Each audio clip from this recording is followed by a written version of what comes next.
Thanks all of you for being here for this presentation of whether college campuses and universities can provide sanctuary from immigration enforcement.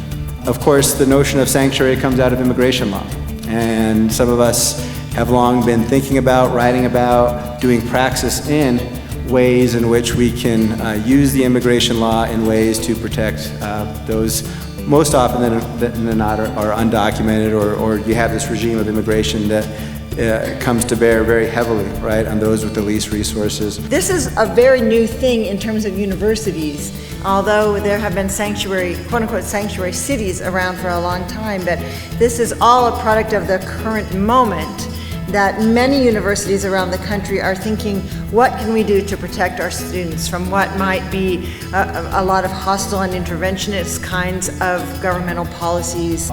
We've struggled with the use of the term sanctuary.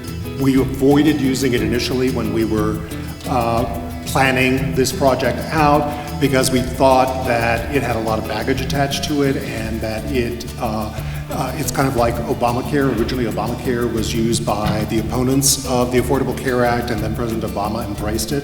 I think we may be going through a similar sort of situation here. We didn't want to be using loaded terms that were automatically going to push people away from the basic principle that we need to protect our students.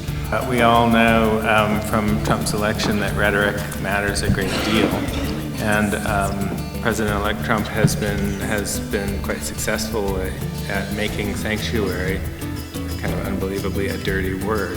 Students cannot learn when they are constantly in fear. I think it's a powerful point because it really captures like what goes on the ground. Like what happens when you got students in your office crying because they can't pay attention in class. All they can think about is whether their parents are going to be there when they get out, and that's happening from elementary schools all the way up through university level. So I think it's a really powerful point for universities to make in articulating why they think it's part of their within their purview, to be adopting this whole set of policies. It's essential to the success of their mission as educational institutions to assure a really viable and safe learning environment for every single one of their students.